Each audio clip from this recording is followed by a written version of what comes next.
Salut, bienvenue dans cette vidéo que je te fais aujourd'hui.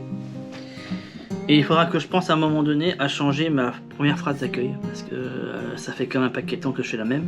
Chaque fois que je fais une vidéo, je me le dis, mais en fait, voilà, j'y pense pas forcément. Aujourd'hui, je voulais te parler de chauffage, du fait d'avoir chaud, du fait de pas grelotter avec, avec un col roulé. C'est marrant, ils nous l'ont pas refait cette année. T'as vu? L'année dernière, ils nous l'avaient fait en mode oui, je décale, je machin, je sais plus quoi là. Vite, l'autre il était là au ministère de l'économie avec son petit col roulé. Oh putain, il fait un froid de gueule ici. Non, les araignées, là. Oh, c'est un froid de gueux dans ce bureau, c'est... Le mec il se rendait compte de la connerie qu'il avait mis en place. Bref, voilà un petit peu. Qu'est-ce que je veux te dire aujourd'hui? On va parler de ça. Et du fait de pouvoir, voilà, qu'est-ce que j'en pense et quelle est ma manière de fonctionner par rapport au système de chauffage. Alors, j'ai mis pas mal d'inserts d'images de tout ça. Moi aujourd'hui, je fonctionne avec, parce que j'ai un insert, une cuisinière de la Nordica, dont j'ai plus la référence. Je crois que c'est la Rosetta 2, un truc comme ça. Voilà. Pourquoi j'ai fait ce choix? Parce que je voulais un système multiple. Il est évident que pour moi, il est nettement préférable d'avoir un système qui permet de faire multiples choses, toujours dans un concept permacultural, oui. Qui est qu'un outil doit avoir multiples usages. Donc voilà. Donc avant j'avais un poêle à bois classique, j'essaie de te foutre en insert d'image aussi, qui était un 2 Dietrich des années 30, qui d'ailleurs, dont la trappe d'entrée de bois a fini par se péter à un moment donné. Et donc passer mon temps, si tu veux, à essayer d'arranger ça sans vraiment y arriver. Pour ça, il faut que je soude. Et je suis pas soudeur. Donc bref, puis de toute façon, ça faisait que poêle à bois et ça me saoulait en fait. Donc j'ai besoin d'un système qui aille un peu plus loin et qui fasse aussi autre chose. Et si tu veux, quand le gaz a commencé à augmenter pour tu sais quoi par rapport à tu sais qui, ça fait très Harry Potter. C'est celui qu'on ne peut pas prononcer le nom, tu sais. Vous savez quoi par rapport à vous savez qui? Je me suis dit je vais arrêter d'utiliser une cuisinière à gaz comme j'utilisais et j'ai passé sur un modèle où j'ai plus besoin d'utiliser de gaz quoi en fait. Voilà. Donc pour moi la cuisinière à bois s'est trouvée être une évidence absolue. Déjà pour répondre à ce problème économique qui était que le gaz prenait une grosse claque dans sa tronche et que j'avais aucune envie de contribuer si tu veux à cette honteuse augmentation des prix, pour moi totalement injustifiée. Mais bon, voilà, après oui qui s'explique d'un point de vue géopolitique, mais ce point de vue géopolitique, pour moi, reste aussi totalement injustifié. Bon, voilà. Et donc du coup, je suis passé sur une cuisinière à bois à la place d'un poêle à bois. Alors, il est vrai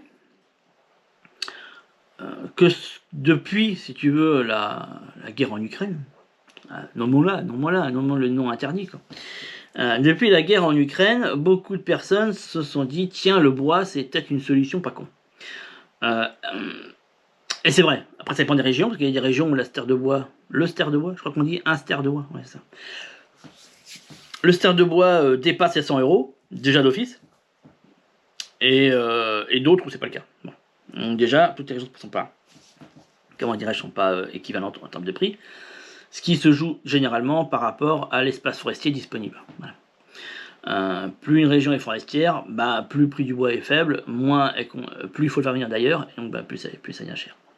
Tu te doutes que voilà, c'est essentiellement dû à ça. Donc déjà, il n'y a pas une répartition géographique équivalente sur toute la France en termes de prix. Sur les régions, le prix va être plus ou moins haut, voire même c'est une région très haut. En Belgique, par exemple, c'est catastrophique le prix, on dépasse les 100 €. Mais en même temps, la Belgique n'est pas connue pour un pays hautement forestier, à part, je crois que ça s'appelle là, les Honnelles. C'est pour ceux qui sont en Belgique qui connaissent. Voilà. Mais bon, c'est un tout petit coin. Hein. Le reste du pays est extrêmement densifié et extrêmement peuplé, pour pas dire surpeuplé. Ce qui fait que la place de la forêt est surtout là pour faire balader les Bruxellois le dimanche, plus que pour faire du bois de coupe. Donc, c'est ce qui explique le prix. Et qu'est-ce que je veux dire? Et donc du coup depuis, qu'est-ce qui se passe? On a beaucoup de gens qui se sont dit c'est pas idiot, on va acheter une petite cheminée. Alors c'est vrai que si je prends juste la région dans laquelle je suis, qui est la Seine-et-Marne, je pense que c'est même valable dans plein d'autres régions, ce que j'ai expliqué là.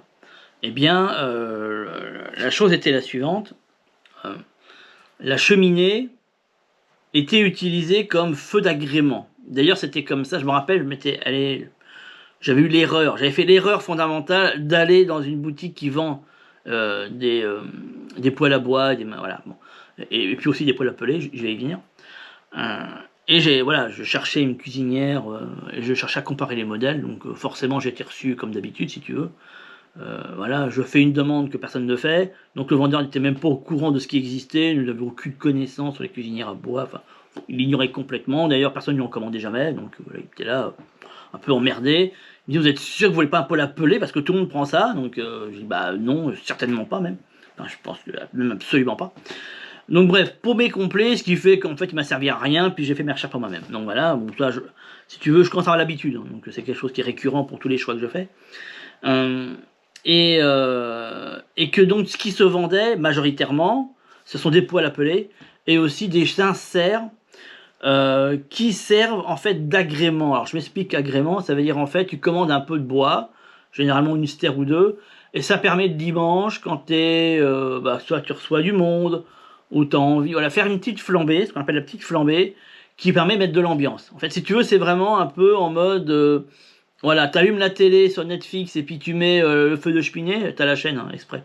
Je crois que c'est sûr. Ouais, même YouTube, tu l'as aussi, tu vois. Bon, voilà. Mais bon, t'as le niveau au-dessus, c'est vraiment avoir la cheminée auquel tu mets le vrai feu. Voilà, tu vois, c'est le côté ambiance, ça fait sympa, ça fait américain, ça fait, voilà. Tu vois, mais tu t'emballes les steaks, tu vois, c'est pas pour te chauffer. Parce que pour te chauffer, t'as la cuisinière, t'as la chaudière à fioul ou la pompe à chaleur, hein, voilà. Si t'as succombé au diktat gouvernemental, la dictature gouvernementale, pour être précis, voilà, la pompe à chaleur, mais sinon, voilà, la chaudière fuel gaz classique que tout le monde a en France, mais qui va finir par disparaître, hein, ça tu le sais très bien. Je pense qu'on a tous compris, hein, la propagande. Voilà, il ne faut plus de voitures thermiques et il ne faut plus de chaudière et de machin. Après, je pourrais parler des raisons écologiques, mais je crois pas que j'aborde ça dans cette vidéo, sinon on va faire un truc trop long. Et donc du coup, c'est ce qui se passe, tu vois. Après, moi depuis 12 ans, le modèle que j'utilise, c'est de me chauffer au bois. Donc, pour moi, non, c'est pas de l'agrément. C'est de la survie, en fait, si tu veux. Enfin, clairement, on va être très clair là-dessus. Je me chauffe au bois parce que ma maison n'a que ça pour chauffer. C'est le seul modèle de chauffage que j'ai. Je n'ai rien d'autre et je n'ai voulu rien d'autre. Voilà. Car pour moi, ça reste le mode de chauffage le plus écologique et était le plus économique. Mais voilà, ça c'est les choix que j'ai faits. Je ne vais pas trop m'étendre sur ces sujets-là, mais voilà, c'est juste pour faire une introduction assez rapide. En parallèle, qu'est-ce que ça implique de se chauffer au bois et qu'est-ce qui s'est passé depuis maintenant 2 ans? Des gens se sont dit, tiens, c'est peut-être plus économique de chauffer au bois, et donc beaucoup ont réinvesti dans des inserts ou des poêles à bois un peu plus, je dirais, pas forcément professionnels, mais en tout cas plus conséquents, qui permettent de faire des chauffes en continu. Voilà. Et pas un petit truc vite fait pour faire sympa quand on a des invités. Voilà, bon. Et donc du coup, forcément l'investissement n'est pas le même. Et puis derrière, ceux qui vendent du bois de chauffage ont bien compris qu'il y avait du pognon à se faire. Et c'est là où les prix ils ont flambé. Voilà. Et directement, ils ont fait x2. Alors ce qui m'a fait flipper parce que j'ai dit, oh putain, merde quoi, tu vois, moi j'y suis depuis longtemps et d'un coup d'un seul, il va falloir que je paye ça plus cher. Enfin, tu vois, ça m'a un peu gonflé. Après, moi j'ai un modèle particulier, je t'expliquerai après. Mais bon, c'est gonflant. Voilà, quand tu vois que le ster de bois, chez moi, là où je suis, coûte en moyenne depuis maintenant plus de 10 ans à peu près 50 €, et qu'aujourd'hui il coûte quasiment 80 voire 90, tu vois. Voilà, donc ça fait un peu chier. Tu te dis, pour la même chose, hein, le même bois, le même truc. Alors après derrière on va te dire oui mais bon le carburant a augmenté, ce qui est vrai, mais bon voilà, mine de rien tout n'est pas justifié. Donc comment on fait? En fait, la majorité des gens qui sont ici commandent en moyenne depuis maintenant plus d'1 an. Donc si tu veux, attends, je refais un truc. Dans le village, le nombre de personnes qui chauffent au bois, bah, je le vois par rapport aux cheminées qui fument, hein, ça trahit le truc. Hein.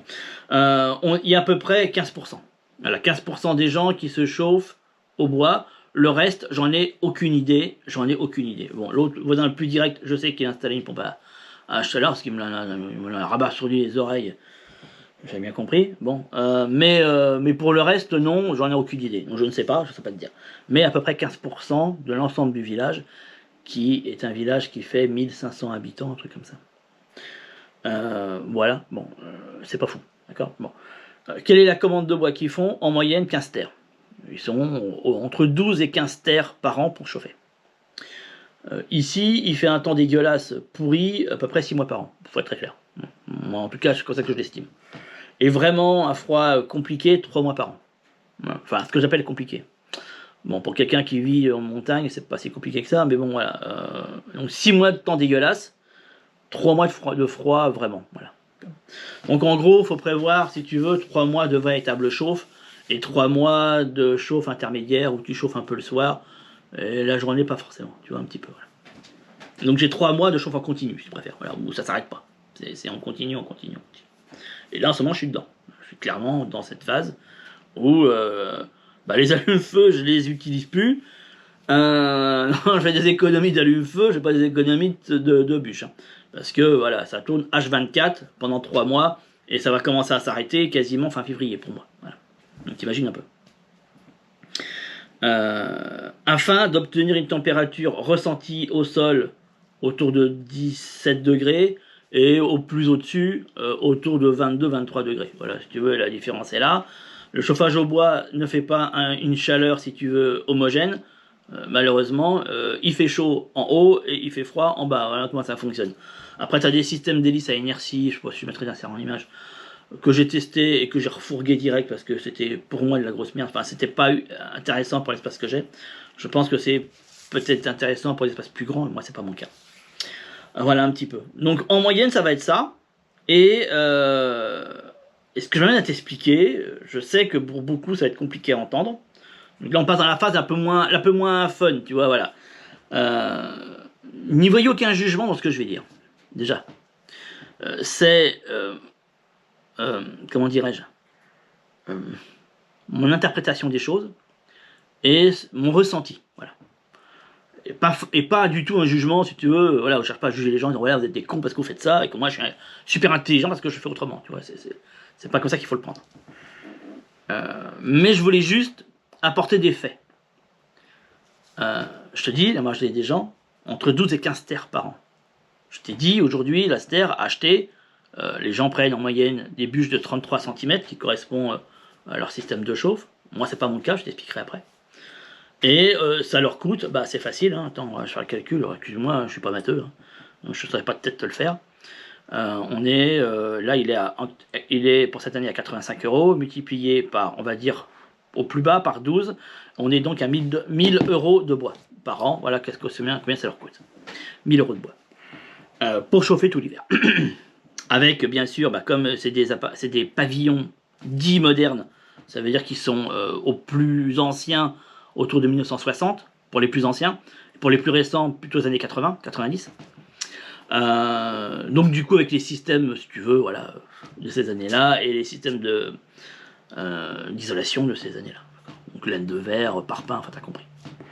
Le top niveau de ce qu'il faut pour faire une maison. Et donc du coup, le ramenage fait par une société habilitée qui va avec, parce que forcément il y a l'assurance de la maison, il faut la facture, enfin tu connais le concept. Donc tu rajoutes en plus le ramoneur qui vient 2 fois par an faire le ramenage de l'intégralité de la cheminée. Donc on doit être autour de 1500 €. Voilà, en gros, ça doit donner ça. Si tu rajoutes en plus le crédit certainement qui a été pris pour acheter le poêle à bois ou l'insert, je pense qu'on est pas trop loin des 2000 balles. Donc concrètement, si on compare ça à une pompe à chaleur, parce que visiblement c'est ce que préconise le gouvernement, je pense qu'on doit pas être trop loin. Si tu veux, en termes de, à mon avis, je connais pas les prix, je sais qu'on est autour de entre 20 et 40 000 €, c'est le prix d'achat d'une pompe à chaleur, avec l'utilisation à l'année, électricité, à mon avis, on va arriver à peu près la même chose. Bon. Je sais pas qu'ils sont gagnants. Mais, Voilà, ils se font livrer les bûches toutes prêtes, tout est coupé, tout nickel, il n'y a plus qu'à les mettre. Bon, par contre, voilà, il faut quand même les mettre en tas, il y a un peu de boulot. Mais après, c'est juste prendre les bûches les unes après les autres, les amener à la maison, et puis les foutre dans le machin. Bon. Puis ça s'arrête là, la difficulté s'arrête là, les mettre en tas et après les amener. Bon, pour certains, c'est même déjà très compliqué, c'est même déjà trop dur, tu vois. Oh là là, faut en prendre les bûches, oh là là, faut les mettre à la maison. Bon. Alors, ce que j'ai choisi, moi, de mettre en place, déjà, c'est de prendre une maison qui est relativement petite. Cette maison fait, en tout et pour tout, 63 mètres carrés, intégralement. La pièce dans laquelle je fais souvent mes vidéos fait 24 mètres carrés ou 33 mètres carrés. On va prendre la formule la plus haute parce que je ne m'en rappelle plus. Je crois que c'est autour de 30 mètres carrés. Après, là, j'ai ma petite cuisine, elle fait 10 mètres carrés. La chambre de mes gamins, elle fait 10 mètres carrés. La pièce du fond, je crois qu'elle fait autour de 20 mètres, un truc comme ça. Puis la salle de bain, je crois qu'elle fait 6 ou 7 mètres carrés. Tu vois. On va dire en gros, elle fait 30 mètres carrés. On va voir ça un peu au plus haut, tu vois, voilà. Bref, ce que je sais, c'est qu'elle fait 63 mètres carrés en tout et pour tout. Voilà. J'ai voulu un modèle petit, déjà parce que entretenir, en termes de réparation, d'entretien, ça reste relativement raisonnable. En plus, je suis sur un châssis bois, donc comme je t'ai dit, voilà, facilement réparable. Et pour moi, techniquement parlant, très facilement réparable. Donc je sais réparer la toiture, les machins, enfin je sais tout faire. Ça c'était un des premiers points, il fallait que ce soit comme ça. Et que je puisse transformer les choses avec des récupérations, des choses comme ça. Voilà. Sans devoir forcément passer par un entrepreneur. Et c'est ce que je peux faire. Je peux monter sur le toit sans problème, changer ce qu'il y a besoin de changer, les murs, les fenêtres, enfin si tu veux, voilà. Tout reste très simple, parce que petit et pas très haut. Voilà. Ça c'était mon premier objectif. Deuxième objectif, parce que le fait que ça soit petit, ça va très vite à chauffer. Et en plus, c'est rien économique. Parce que c'est vite chaud, t'as pas besoin de chauffer de grands espaces. Donc ça c'était le point. Et en plus, chaque pièce peut être fermée. Donc je peux, si je veux, condamner toutes les pièces et ne mettre que cette pièce-là. Ce qui est une connerie parce qu'à 30 mètres carrés avec mon système, là on fait un four, je suis clair. Donc c'est pas viable. Mais bon, voilà, je peux malgré tout fermer la pièce du fond, ce qui fait que je rajoute un peu de température. Je vais t'expliquer après pour quelle raison des fois je suis amené à le faire. Donc petit volume égale chauffe rapide et surtout économie. Parce que il n'y a pas besoin de beaucoup chauffer pour pouvoir rendre la température correcte. Et puis après derrière, forcément, investissement de base moins onéreux, parce que comme c'est petit, ça coûte pas cher à l'achat. En termes d'impôts, etc., pas cher non plus, parce que petit espace. Et puis aussi en termes de ménage, ça va assez vite, parce que petit espace. Voilà un petit peu. Et puis aussi, ça t'évite, dernier point qui était pour moi hyper important, ça t'évite d'en magasiner des broles, en français ça voudrait dire du bazar si tu veux, dont l'extrême majorité du temps tu n'en fais absolument rien à part le laisser dans un coin, et ça est entassé si tu veux des choses dont l'extrême majorité est totalement inutile, donc forcément essentielle. Donc voilà, donc je suis obligé de faire attention à mes acquisitions matérielles et ne pas prendre pour prendre, voilà, donc l'achat compulsif est totalement à bannir quand tu es dans un endroit comme ça, d'accord. Et ça tombe bien, j'aime pas les achats compulsifs, et je suis pas de toute façon un acheteur compulsif. Je suis plutôt, si tu veux, comment te dire, fourmi plutôt que cigale, tu vois, voilà. Je dirais limite, si tu veux, portefeuille en peau de hérisson, tu vois un petit peu l'idée. Voilà. Quand je fais un achat, il est mûrement réfléchi et analysé dans tous les sens, et attention, est-ce qu'il n'y a pas moins cher ailleurs. Tu vois, c'est vraiment, pour sortir un billet de mon portefeuille, il faut vraiment que, attention, voilà, surtout que j'ai pas non plus de gros moyens financiers, donc autant dire doublement réfléchi. Donc moi, passer mes week-ends dans un magasin à acheter des choses par compulsion, c'est pas moi, c'est quelqu'un d'autre, mais certainement pas moi. Donc je suis un très mauvais client, si tu veux. Voilà, le bon client du mois, c'est pas moi. Voilà. Clairement déjà à la base, c'est pas moi. Donc voilà un peu toutes ces raisons. En termes de chauffage, j'utilise par an une moyenne de 3 stères. Ça reste une moyenne, que ça dépend si les hivers sont rigoureux ou pas. Mais en moyenne, je vais utiliser 3 stères par an, sachant que j'utilise le bois à l'année.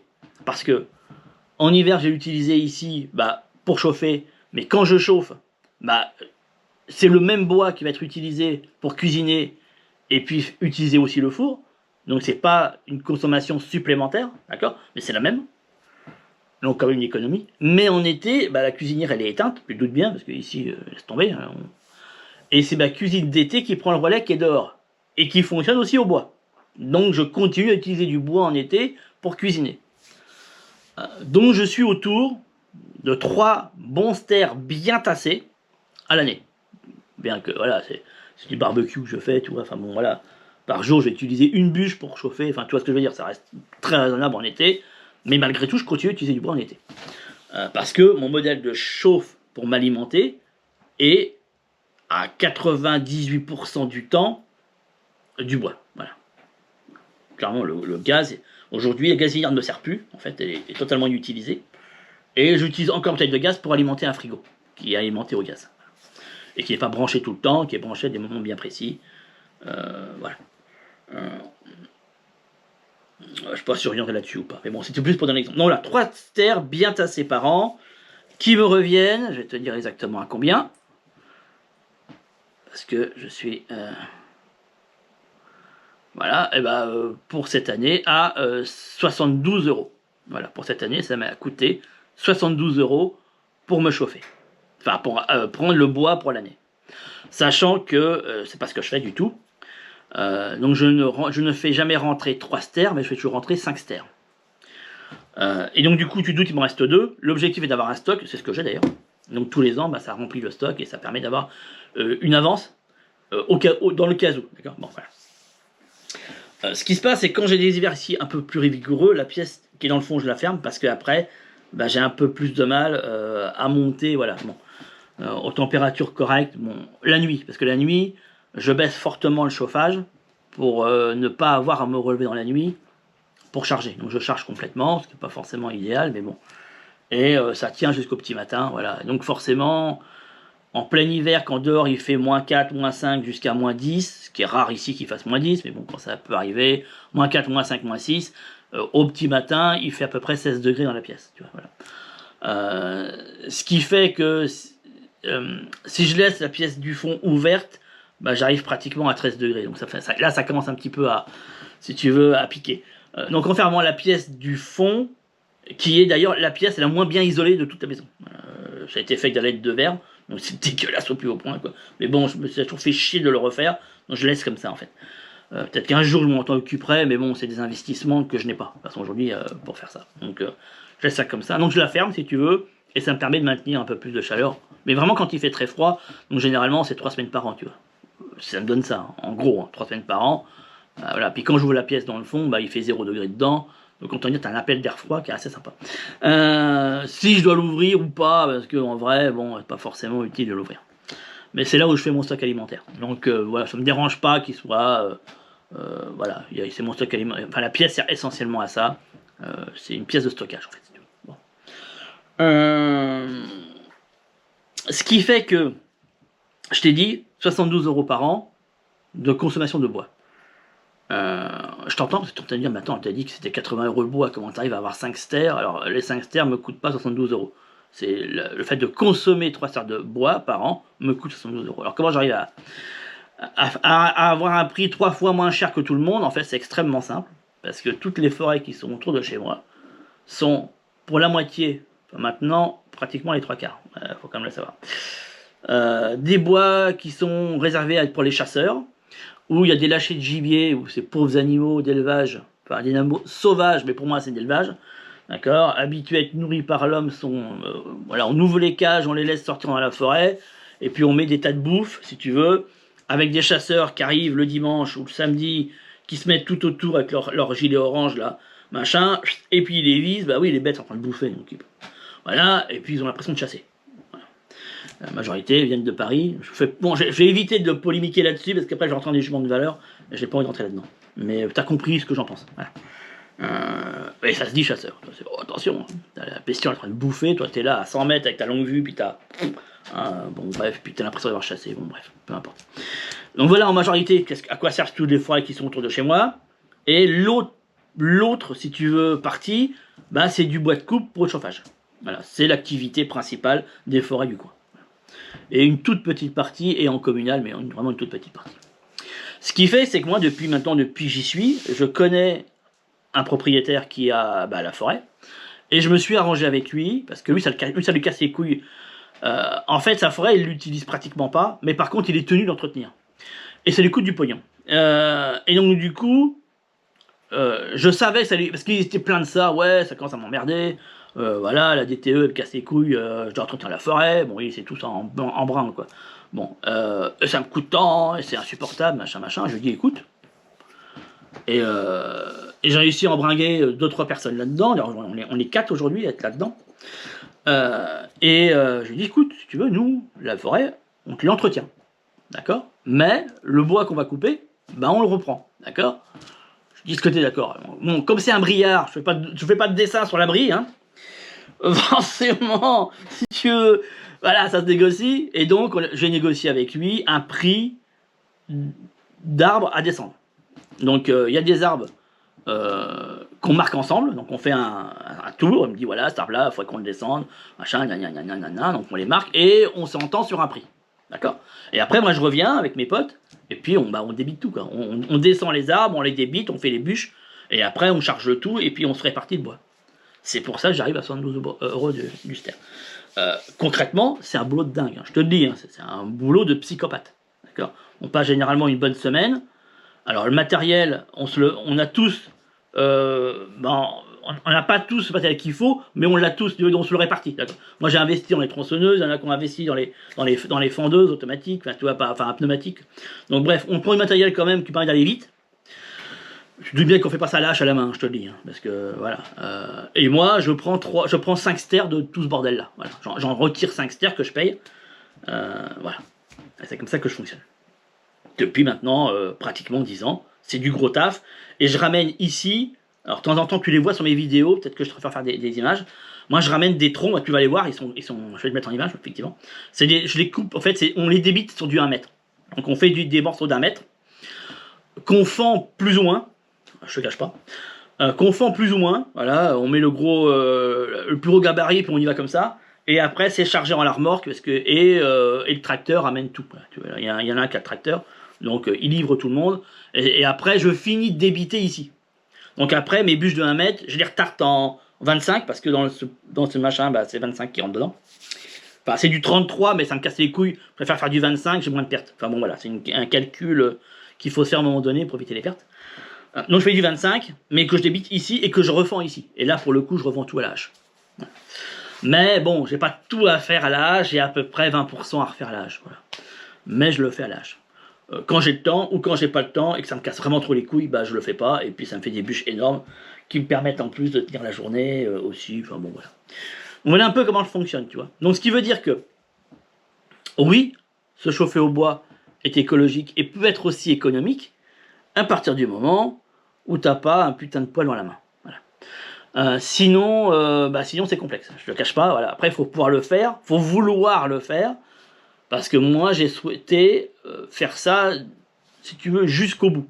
C'est de faire l'intégralité de la chaîne. Encore une fois, je vise l'autonomie, et dans un concept d'autonomie, pour moi, on doit être sur l'intégralité de la chaîne. Est-ce que fondamentalement, je pourrais faire ça longtemps? Je pense pas. Physiquement, tu te doutes, hein, tous les ans je prends un an de plus, et je me rends compte tous les ans que le 1 an de plus il est pas là que pour rien, tu vois. Tu le sens, parce que tous les ans je suis un peu plus fatigué, un peu plus rapidement, tu vois. Et donc c'est là que tu te dis, ah putain, j'ai un an de plus. Voilà, tu le sens un peu plus, et tu mets un peu plus de temps à récupérer, avec le mal de dos qui va avec, où tu te dis, ah merde, j'ai un peu plus de temps à récupérer quand même. Donc inévitablement, il y a un moment donné où je pourrais plus le faire. C'est une évidence. Voilà. Comment on fait après? Toute la question, ça faisait partie d'une vidéo que j'avais fait sur comment être autonome quand on prend de l'âge. C'est une question à réfléchir. Et donc inévitablement, peut-être que je paierai quelqu'un pour qu'il le fasse à ma place et qu'il me ramène tout le bois, puis que éventuellement qu'il me le finisse complètement. Tu vois, voilà. Je pense que je serai là-dedans, et pas forcément dans l'achat à voir. Tu vois, mais la difficulté, elle est là. Tu vois. Et d'ailleurs, je le vois parce que souvent, dans les arbres que je choisis à débiter, généralement, je les prends pas très grands, tu vois. Parce que les gros chênes qu'on faisait avant, maintenant, je suis un peu regardant. Je faisais sûr qu'il faut qu'on descende celui-là. Il est gros quand même, hein, putain, c'est genre on va en chier quoi. Et ouais bon voilà tu vois, il y a un moment donné le mode Rambo ça va 30 secondes. Mais voilà le modèle dans lequel je suis, qui est le modèle le plus économique, le plus écologique, mais qui demande du travail derrière. Et donc du coup je reviens toujours à la même chose, hein. Bah oui, si j'avais un travail à plein temps en tant que salarié, je ne pourrais pas. Ça me prend une semaine, et quand je dis une semaine, on fait du 8-10 heures par jour, tu vois. Donc c'est pas possible, si tu veux. Après, je le ramène, et ça me prend encore, voilà. Et encore, je coupe stère par stère, je me fais pas chier à tout faire, parce que je vois pas trop l'intérêt. Mais donc du coup, voilà, je coupe à la stère, voilà. Donc ça me prend encore du temps après derrière, tu vois. Donc faut en être conscient, mais ça peut toujours rester un modèle économique, à condition, voilà, comme je t'ai dit, de vouloir et de pouvoir. Il y a ces deux conditions-là, bah, taper dedans et pas regarder à sa peine. Je viens là-dessus. Tu sais, comment t'expliquer? On est passé dans l'ère de la recherche à tout prix, de faire en sorte d'avoir le moins d'impact possible sur cette planète, en termes d'empreinte carbone. Ce qui en soi est une très bonne chose, enfin moi je trouve. Effectivement, même si on pourrait discuter du fond, mais sur la forme, on peut pas. Pour moi, on peut difficilement dire aujourd'hui que il ne se passe rien et qu'il n'y a pas de profond changement climatique. Ce serait se mentir. Oui, il y a un profond changement climatique. Oui, qui est dû à l'impact humain. Après, effectivement, on peut en discuter sur le fond. Et je pense qu'à un moment donné, bon, vu la démographie galopante vers laquelle on va, il est évident que nous ne pourrons pas tous avoir chaud en hiver. Enfin, je pense que tu as vu les dernières, je dirais, recommandations et lois émises par le gouvernement français, je parlais que de la France, en termes d'habitat. On se rend bien compte qu'aujourd'hui, les personnes qui vont être en précarité énergétique intense sont celles qui ont de grands volumes, donc des grandes maisons, qui aujourd'hui, pour des raisons économiques, vont de moins en moins pouvoir les entretenir et faire des travaux, qui vont en plus, pour certains, prendre de l'âge, qui vont en plus se retrouver en défaut parce que plus aux normes, comme on aime bien le dire aujourd'hui, et donc des fameux, comme j'avais entendu, passoires énergétiques, d'accord, fameuse passoire énergétique. Donc voilà, hein, et qui fait que la solution la plus simple, c'est pas chauffer du tout. Alors, effectivement, il y a des gens plus ou moins frileux, et puis j'ai envie de te dire, il y a aussi, quand tu chauffes pas chez toi, des conséquences. Parce que j'entends un peu cette nouvelle mode qui est de dire, non, on va baisser le chauffage au minimum, voire même pas chauffer du tout, parce que ça coûte cher, parce que. Alors, moi je pense que ce choix est une connerie, je vais te dire pourquoi. Déjà, oui j'entends, mais le problème majeur, c'est parce que la maison est trop grande, donc peut-être qu'il faut aller vers un habitat plus petit, et je dirais revendre cet habitat au plus vite, avant qu'il se dégrade vraiment et qu'il ne vale absolument plus rien, et aller vers un habitat léger et beaucoup plus petit, et donc du coup plus facile de chauffer. Je pense que c'est vers ça qu'il faut aller, et si on cherche vraiment, parce que apparemment c'est le message qui nous est envoyé gouvernemental, d'aller vers une réduction de l'énergie, je ne comprends pas pourquoi aujourd'hui on continue à construire des maisons de plus 100 mètres carrés, quand on sait que majoritairement ce sont des personnes qui vont être à 2 voire 3. Je ne comprends pas. Parce que là, pour moi, il y a un non-sens environnemental et un non-sens énergétique complet. On vit très bien à 3 dans 60 mètres carrés. Il faut juste s'organiser, ne pas être bordélique, commencer un peu à ranger les choses, arrêter d'accumuler des choses inutiles. Voilà, il y a beaucoup de choses à faire, mais en même temps, voilà, c'est ça aussi, ça permet ça. Donc je suis extrêmement favorable pour les petits volumes et des habitats légers, et complètement contre, si tu veux, toutes ces grandes maisons qui effectivement deviennent des maisons voilà, de plus en plus complexes. Bon. Et d'autant plus que si on reprend l'histoire, l'habitat a toujours été petit. Voilà. Il n'y avait que les bourgeois et les seigneurs qui avaient de grandes bâtisses. Mais le peuple, voilà, faisons les choses comme elles sont, nous sommes le peuple, le peuple avait des petites maisons. Et c'est pas pour rien. Parce que nous sommes ni des bourgeois, ni des seigneurs. Acceptons notre condition. Et moi je m'estime être quelqu'un du peuple, donc j'ai une petite maison. Je n'ai pas à avoir une énorme maison de bourgeois, parce que je ne suis pas un bourgeois. Et puis qu'après il y a d'autres engagements derrière, tu vois un petit peu. Donc voilà, il y a tout ce point-là. Et comment dirais-je, et puis après, si tu veux, d'avoir des normes bâtisses dans lesquelles on a, même si on a des matériaux qui permettent de pouvoir réduire l'empreinte écologique, je ne sais pas si c'est très opportun d'avoir des maisons dont j'ai envie de te dire, le moment où tu devras refaire ta toiture, par exemple, va te coûter pratiquement ton héritage. Enfin, je ne sais pas, tu vois, c'est des questions à te poser. Moi, ma toiture, si je dois la refaire aujourd'hui, au prix matériaux, j'ai vu, ça va me coûter à peu près 4 000 €. Et comme de toute façon, je prendrai des trucs d'occasion, je suis intimement convaincu que pour 600 €, je peux le refaire. Tu vois un petit peu l'énorme nuance qu'il y a. Après, la vie, c'est que des choix. Il y en a qui se disent, non, je vais avoir une grande maison, parce qu'il y a aussi, si tu veux, ce qu'on appelle le signe extérieur de richesse. Il est important aussi de montrer qu'on a de l'argent. Sans dire qu'on en a, tu connais, j'ai déjà parlé de ça. C'est le grand principe. En France, il n'est pas bon ton de montrer que tu es riche. Il n'est pas bon ton de parler d'argent, ni de dire que tu gagnes tant, mais il est quand même bien de montrer que tu as quand même certaines richesses. Sans aller dans l'exagération.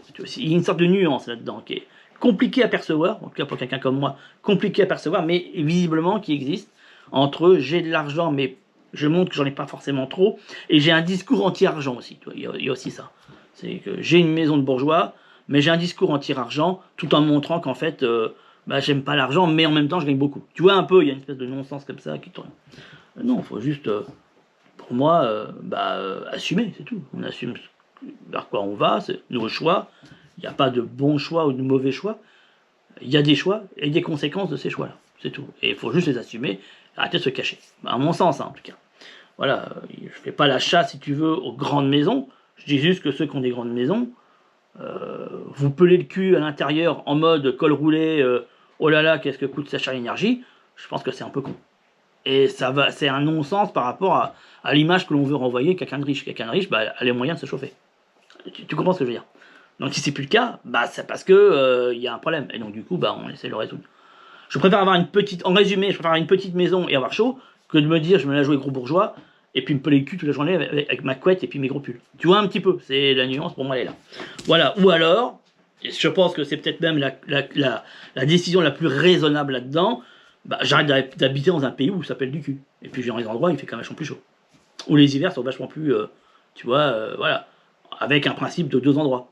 Un endroit pour l'été, un endroit pour l'hiver. D'où le van aménagé, tu vois un petit peu. Qui rentre là-dedans, qui permet de pouvoir compenser entre les deux. On va avoir 2 petites maisons, une maison d'été, une maison d'hiver. Et comme ça, quand tu vas en hiver quelque part, tu vas dans le sud de l'Italie par exemple, ou en Espagne, ou je sais pas où tu sais que l'hiver il reste quand même pas trop rigoureux, et puis tu n'as pas besoin de chauffer particulièrement. Et puis tu reviens quand les beaux jours arrivent. C'est aussi une solution écologique, je pense. Voilà. Mais on pourra en discuter de tout ça. Mais voilà un petit peu, si tu veux. Il y a des choix qui existent. J'entends, encore une fois, que c'est pas le choix majoritaire vers lequel les gens vont. Et ça, je comprends.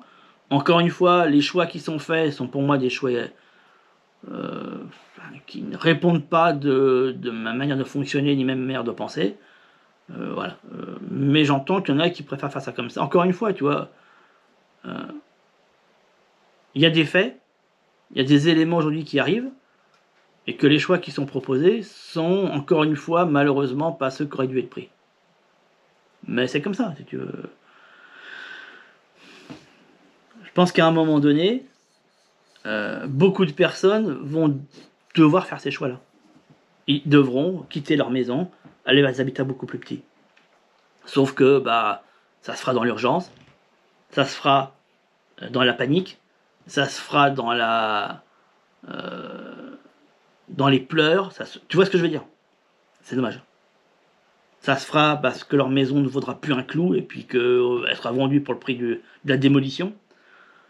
Donc dans de la peine, dans du chagrin, dans beaucoup de choses, avec obligation de rejoindre peut-être un logement social où effectivement ces questions-là ne seront plus au goût du jour, Parce que de propriétaire, bah, tu passeras à locataire à vie, en fait, si tu veux, voilà, et un fameux, voilà, tu ne posséderas rien et tu seras heureux, et peut-être que c'est vers ça que les gens doivent aller, en fait. Parce que, inévitablement, dis-toi si la situation que j'ai décrite, tu te reconnais là-dedans, je vais pas te faire trop de miracles, mais c'est la destination finale vers laquelle tu vas. Inévitablement. Si aujourd'hui c'est difficile de chauffer chez toi et que tu n'arrives pas à rentrer à ta maison, à faire les travaux nécessaires, dis-toi que ta destination finale, c'est un logement social, c'est une évidence. Et ta maison sera vendue pour payer tes dettes. Enfin, ne cherche pas trop. Donc peut-être que d'anticiper les choses dès maintenant est peut-être la chose la plus intéressante. Je sais pas, hein, tu vois, je dis ça, je sais pas. J'entends que ça peut être douloureux, c'est la maison de ma famille, c'est ceci, c'est cela, et moi j'y arrive pas, machin, on se sent démuni, j'entends. Mais c'est un fait. Si tu ne chauffes pas ta maison en hiver et que tu n'es pas capable de l'entretenir, elle va se dégrader à une vitesse. Ouais, désolé, panne de batterie. Je disais, ouais, peut-être que, voilà, l'idée, elle est, je dirais, d'aller vers cette transition rapidement. Rapidement. Je comprends pas. Le concept là que je vois en vidéo depuis un moment, on chauffe pas chez nous, on connaît toutes les pièces, il y a l'eau qui ruisselle des murs, vous pensez que le résultat va être quoi? Une maison qui n'est pas chauffée, surtout des maisons modernes, hein, non chauffées, avec de l'eau qui ruisselle des murs, et des gens qui sont endettés comme pas permis et qui ne pourront pas de toute façon entretenir la maison. Vous pensez fondamentalement, je m'adresse à vous, hein, que la finalité va être où? Elle va être comment? Cherchez pas, elle va être saisie par un huissier, puis c'est bon. Fin du game. Fin du game. Donc je pense qu'il est important de réagir maintenant. Vendre les choses dans l'état pendant que ça vaut encore quelque chose, et puis acquérir un truc beaucoup plus simple. Voilà, de type peut-être mobil-home, de type cabane, de type, voilà, qui correspond à une nouvelle normalité, à une nouvelle réalité dans laquelle nous sommes. Oui, nous sommes en train de devenir un tiers-monde. Notre pays devient un tiers-monde. Je pense qu'à un moment donné, il faut arrêter de se cacher derrière tout ça. Alors oui, nous allons accueillir les Jeux Olympiques, hein, bien sûr. Oui, ça n'empêche pas qu'on est en train de devenir un tiers-monde. Les gens n'ont plus de moyens financiers. Voilà. On a ruiné le pays à un tel point qu'il va falloir revenir à des valeurs du XVIIe siècle. Et que je dis d'ailleurs depuis 10 ans. On me disait, ouais, on va quand même pas revenir au XVIIe. Et combien de fois je l'ai dit dans les commentaires, je disais, mais si, justement, nous allons revenir au XVIIe. Je n'arrête pas de le dire depuis 10 ans. J'entends que c'est quelque chose qui est compliqué. À un moment donné, il faut couper. Voilà. Il faut couper ça, parce que on vit dans un passé qui n'existe plus et qui ne reviendra pas. Le passé de la grande gloire de la France. Oui, mais les gens qui ont fait la gloire de ce pays ne sont plus dans ce pays. Soit ils sont décédés, soit ils sont déjà partis. Hein, comme l'a remarqué le président, qui se choquait de se dire, je ne sais pas si tu l'as vu, ce petit reportage, je finis là-dessus, hein, rassure-toi. Mais j'aime bien aussi, tu vois, voilà, donner quelques éléments différents, mais hein, où il a fait un reportage, enfin c'est pas un reportage, il répondait, il était au colloque là des scientifiques, là, et il disait, oui, c'est quand même incroyable, voilà, on n'a même pas été capable en France de créer le vaccin anti-Covid, il a fallu qu'on attende que d'autres le fassent, il était là en mode, c'est quand même incroyable, mais il sort de quelle planète?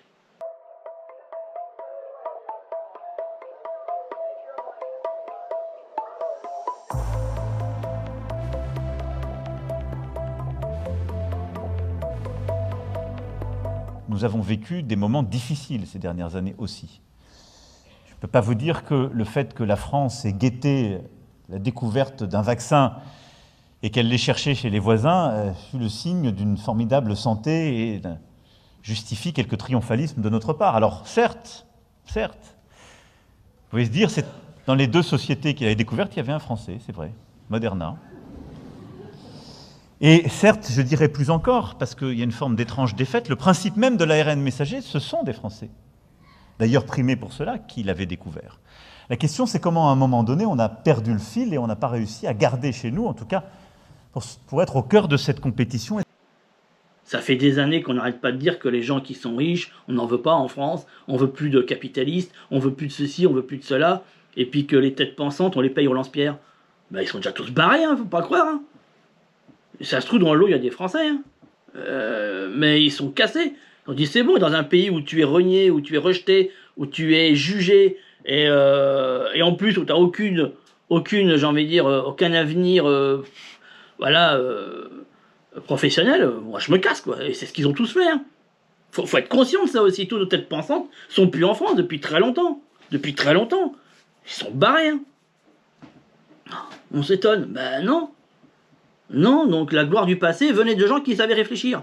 Et ils sont plus là. Ben voilà, qu'est-ce qui reste? Ben ceux qui savent moins réfléchir, voire pas du tout. C'est des faits, les amis, c'est des faits. C'est tout. Et ben voilà, ben, ou ceux qui n'ont pas envie. Tu vois, je veux dire, moi, j'en ai rien à foutre, tu vois. Voilà. Mais, ben ouais, ben on sait pas faire. On sait plus faire. Puis on fera pas. C'est comme ça. Si on veut, voilà, un pays innovateur et qui est, je dirais, dans la croissance, c'est pas en France qu'il faut être. La France n'est pas un pays de croissance. C'est un pays d'assistanat. Et un tiers-monde. Mais voilà. Tu vois, voilà, faut être conscient de ça. Un pays qui est sur la fin. Un peu comme était l'Europe de l'Est en sortie, tu vois, du communisme. Tu vois un peu, c'est ça, voilà. Les campagnes très pauvres, les gens grattant les pots de pommes de terre pour être certains d'avoir un peu à bouffer. Enfin, voilà, tu vois, c'est ça. C'est plus le cas aujourd'hui. L'Europe de l'Est est même plus riche que la France. Contrairement à ce que nous disent les médias constamment. Oui, machin, c'est là-haut. Non. C'est exact le contraire. Mais bon, on aime bien garder son nombril dans ce pays. Donc voilà, quoi. On aime bien juger les autres pays comme étant des sous-développés sans regarder concrètement nous comment on fonctionne. Et forcé de constater, voilà, moi qui bouge beaucoup et qui vois d'autres endroits, que bah non, il se trouve que bah, ailleurs, effectivement, c'est mieux. Ailleurs, effectivement, c'est plus évolué que là où nous sommes. Voilà. Que, effectivement, ailleurs, en ce moment, ils sont pas en train de se geler le cul sans chauffage. Tu vois un peu, voilà. Ça, c'est la réalité, si tu veux. Qui coince, ça titille, ça fait pas du bien. Mais il faut regarder les choses. C'est tout ce que j'ai à dire. Salut!